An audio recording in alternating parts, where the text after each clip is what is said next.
berjumpa lagi dengan Bu Nila dalam pembelajaran kelas 5 subtema 2 pembelajaran ketiga. Pada pembelajaran hari ini, tujuan pembelajarannya adalah sekarang mari kita mulai belajar. Yang pertama, sang proklamator. Apa itu sang proklamator? Proklamator adalah orang yang membacakan proklamasi. Masih ingat ada siapa saja ya? Ya, ada Insinyur Soekarno atau Presiden pertama Indonesia dan Dr. Andes Muhammad Hatta atau Wakil Presiden pertama Indonesia. Keduanya sering disebut dengan istilah Dwi Tunggal, Soekarno-Hatta. Kita mulai pembahasan dari Insinyur Soekarno terlebih dahulu ya. Insinyur Soekarno merupakan Presiden pertama Republik Indonesia dan pahlawan proklamasi. Menjadi Presiden RI sejak tahun 1945 sampai dengan 1967. Insinyur Soekarno dikenal pandai berpidato dan menguasai beberapa bahasa asing, sehingga dijuluki sebagai Singa Podium. Insinyur Soekarno lahir di Surabaya, Jawa Timur pada tanggal 6 Juni 1901. Jenjang pendidikannya dimulai dari Indische School atau IS di Tulungagung.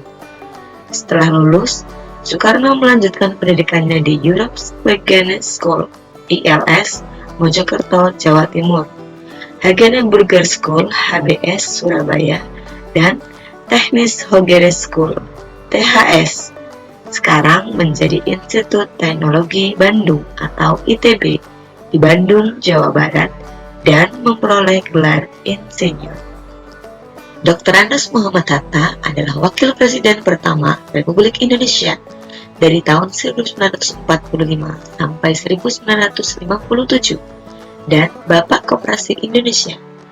Beliau juga sangat berperan dalam upaya memperoleh pengakuan dari pemerintah Belanda terhadap kedaulatan RI. Muhammad Hatta lahir di Bukit Tinggi, Sumatera Barat pada tanggal 12 Agustus 1902.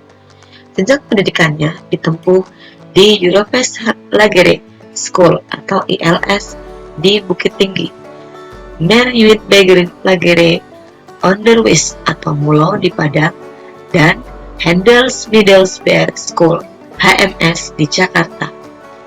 Pada tanggal 17 Agustus 1945, Insinyur Soekarno dan Dr. Andes Muhammad Hatta beserta para tokoh lainnya memproklamasikan kemerdekaan Indonesia. Insinyur Soekarno membacakan teks proklamasi kemerdekaan dan Dr. Andes Muhammad Hatta sebagai pendampingnya. Bahkan, dalam teks proklamasi tersebut tercantum nama dan tanda tangan mereka berdua atas nama bangsa Indonesia. Oleh karena itulah, Insinyur Soekarno dan Dr. Andes Muhammad Hatta diberi gelar sebagai pahlawan proklamator pada tahun 1986. Kita lanjutkan. Tindakan heroik mendukung proklamasi. Kita akan pelajari tentang peristiwa heroik yang terjadi di beberapa daerah di Indonesia setelah atau pasca proklamasi dilaksanakan.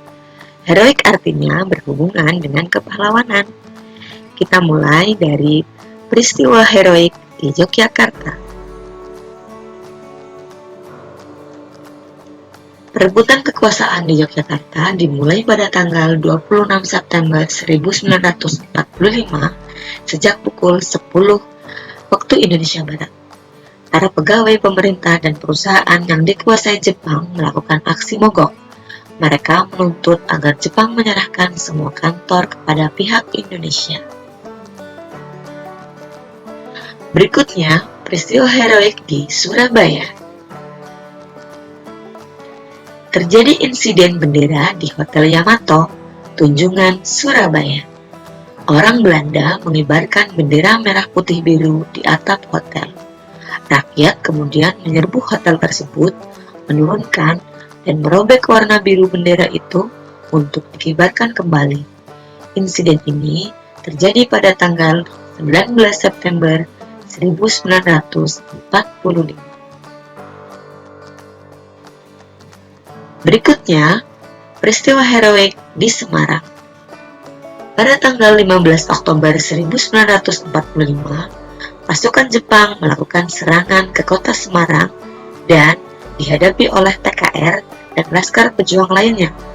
Pertempuran berlangsung selama 5 hari. Akibat pertempuran ini, ribuan pemuda gugur dan ratusan orang Jepang tewas. Untuk mengenang peristiwa itu, di Semarang didirikan monumen Tugu Muda. Selanjutnya, peristiwa heroik di Aceh. Pada tanggal 6 Oktober 1945, para pemuda dari tokoh masyarakat membentuk Angkatan Pemuda Indonesia atau API. Anggota API kemudian merebut dan mengambil alih kantor-kantor pemerintahan. Di tempat-tempat yang telah mereka rebut, para pemuda mengibarkan bendera merah putih dan berhasil melucuti senjata tentara Jepang.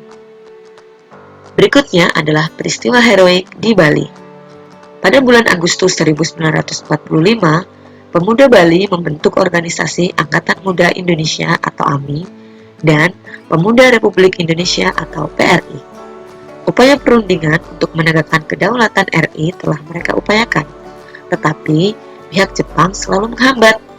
Pada tanggal 13 Desember 1945, para pemuda merebut kekuasaan dari Jepang secara serentak, tetapi belum berhasil karena persenjataan Jepang masih lengkap.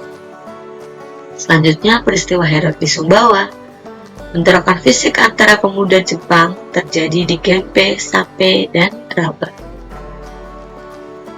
Kita lanjutkan, ada peristiwa heroik di Kalimantan. Rakyat Kalimantan juga berusaha menegakkan kemerdekaan dengan cara mengibarkan bendera merah putih, memakai lencana merah putih, dan mengadakan rapat-rapat.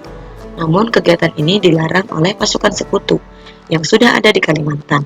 Rakyat tidak menghiraukan larangan sekutu sehingga pada tanggal 14 November 1945 di Balikpapan depan markas sekutu berkumpul lebih kurang 8.000 orang dengan membawa bendera merah putih. Selanjutnya, peristiwa heroik di Palembang. Adapun upacara pengibaran bendera merah putih pada tanggal 8 Oktober 1945 yang dipimpin oleh Dr. Akka Ghani, pada kesempatan itu diumumkan bahwa Sumatera Selatan berada di bawah kekuasaan RI. Upaya penegakan kedaulatan di Sumatera Selatan tidak memerlukan kekerasan karena Jepang berusaha menghindari pertempuran. Selanjutnya ada peristiwa heroik di Makassar. Gubernur Samratulangi menyusun pemerintahan pada tanggal 19 Agustus 1945. Sementara itu, para pemuda bergerak untuk merebut gedung-gedung penting seperti stasiun radio dan taksi polisi. Nah, anak-anak, materi pembelajaran sudah selesai. Jangan lupa sekarang kalian bisa membuka LKPD dan mengerjakannya. Bukalah lembar kerja peserta didik tersebut di Google Classroom. Sampai jumpa anak-anak pada pembelajaran selanjutnya. Assalamualaikum warahmatullahi wabarakatuh.